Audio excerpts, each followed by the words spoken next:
After watching yesterday, I think quite unbelievable scenes from the White House where we saw the President of the United States and his Vice President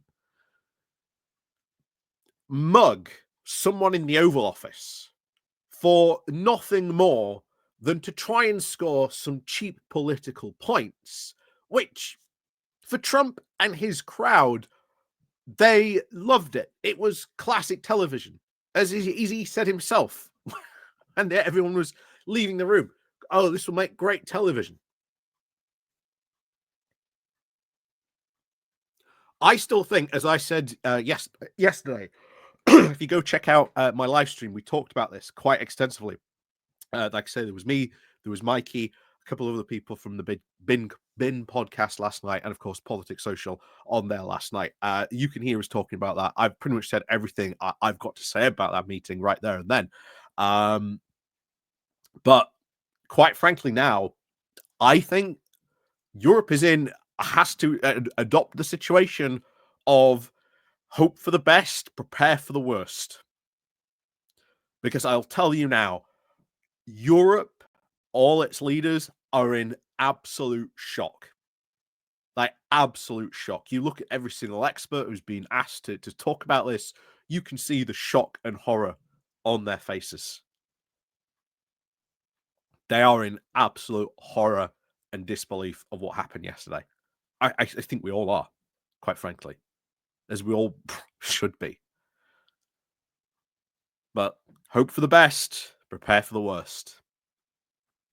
I feel Europe is now at a crossroads more so than it has ever been before on the question of the transatlantic alliance, what it should do in this situation with Ukraine. We have seen unwavering support from all European leaders and around the world. This has not made America look good. It has made America look awful. I'm glad at least it does seem the majority of Americans do agree with that. And there was one thing I kept on bringing up because I think this is the big thing that I think should be talked about. Marco Rubio. Because there is a guy who is very big into NATO, has spoken out massively in favor of NATO, spoken out in favor of European alliances, European allies, been very, very big on the Ukrainian cause, been very, very much part of that Republican group, being very sort of pro-Ukrainian.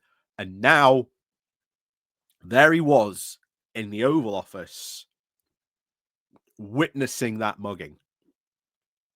And as I said, and you'll see in a moment, he did not look happy. He did not look happy. And there were a lot of people picking up on that as well yesterday. A lot of people.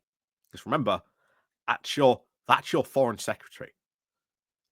That's your like head top diplomat that's meant to represent America and Americans' like foreign interests around the world. He was not happy.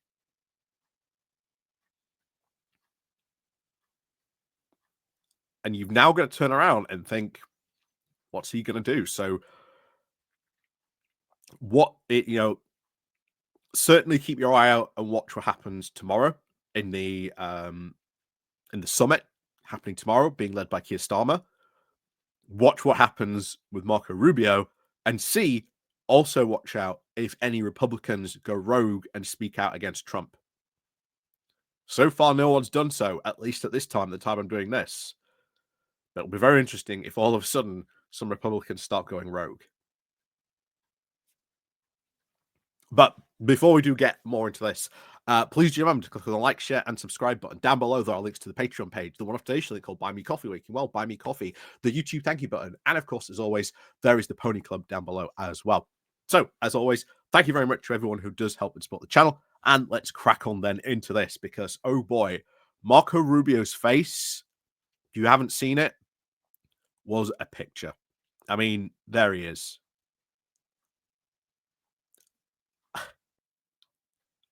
But yeah, says it all. Marco Rubio watching Trump-Zelensky meltdown sparks misery memes.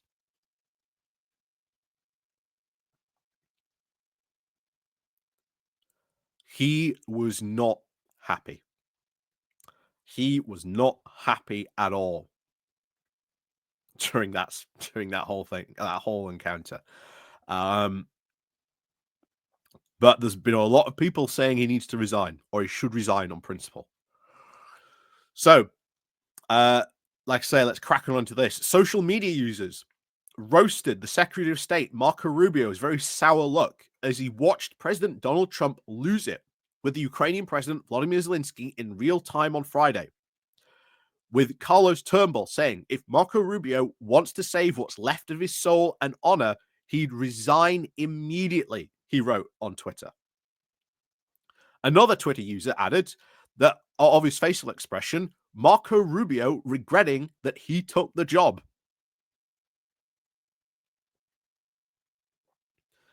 One of, if not, I think the only uncontroversial Trump pick for a cabinet official.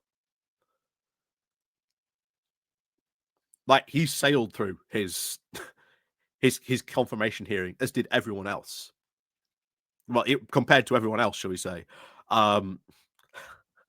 Yeah, I bet he is regretting this 100%. Social media users then took aim at Rubio as now a coward and one of the saddest people in the history of this effing world for doing nothing as Trump's unsuccessful meeting now went viral. How are we doing, bud? Slate Politics editor Jim Newell asked of Rubio in the post that sparked comedic memes about how miserable the former Florida senator must be. As you can see here, Rubio does not look happy. Rubio does not look happy. One bit. No one wanted to be served more than Marco Rubio in this job, wrote Pod Save America host John Favreau. I think that's how you say it. Referencing the Apple Plus show Severance. A.T. Caroline and an enemy winning editor on Ted Lasso added, go lick Putin's boot, Marco. Then added a Severance meme of his own. Others then took shots at Rubio with more serious tone about how botched a meeting could now start putting an end to the Russia's war in Ukraine. Marco Rubio looked absolutely disgusted. He knows deep down Zelensky is the one we should be defending, but he sold his soul to MAGA, wrote a Twitter commentator. Another said, you literally could do a daily picture of Marco Rubio swimming in the misery of knowing that he gave away a long-term Senate job only to get nothing of the prestige of being an SOS and all of the respectability of now letting kids die in Ukraine. Despite, of course, the very visual disdain, Rubio put on a metaphorical brave face after the meeting in a tweet, trying to praise Trump for putting America first.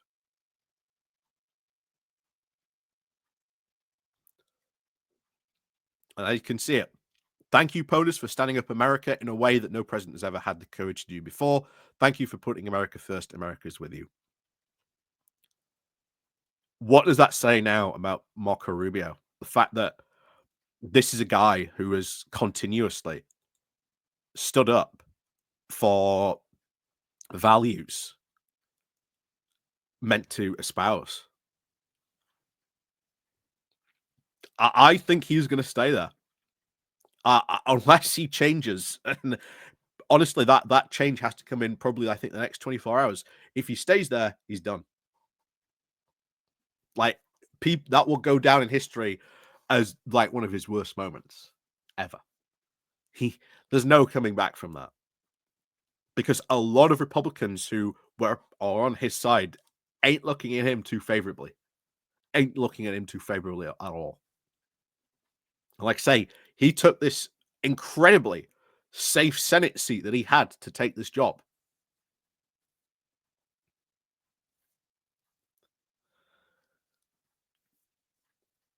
And he stood there and he did nothing. And he let that happen. And as many people suspect, this was a setup. And I think in the next maybe the next coming weeks, who knows? It might even be in a couple of years' time, we'll learn what happened. And I guarantee you it was a setup. There are people who know what went on prior to that meeting, and they should speak up. I really wish they would. They should expose what happened and why that happened. Because if that happened in the UK, I would be disgusted. I would be disgusted at our Prime Minister and Foreign Secretary, or even, well, Deputy Prime Minister, if that happened. I think we all share that sentiment and feeling witnessing that. And I think you can see Marco Rubio knowing full well that Zelensky was making the point of, you want us to do this peace deal? Well, what about all these other peace deals we've had since 2014? And then making obvious to the point, you will feel the influence of these consequences. And Trump not even paying attention, because that was all staged and set up to make him look tough. Because he is tanking in the polls. And I have a feeling that was why it was done. I have a very uncomfortable feeling that's why that was all set up, to try and make him look better in the polls. I have a very uncomfortable feeling that's why it was done.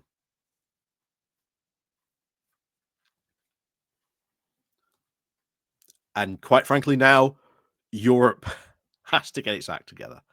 Has to get its act together. If we don't, then next time Russia rattles its saber or goes and does something in Europe, well, Donald Trump's in the White House. Why is he going to come and help? Do a deal, he will say. Do a deal. Even if it means giving Russia everything it wants, which at the moment, that looks exactly like what America is doing. And it is shameful. Absolutely shameful. Donald Trump has just become the Neville Chamberlain of the 21st century. So, as always, thank you very much for watching. And of course, as always, we'll see you all next time.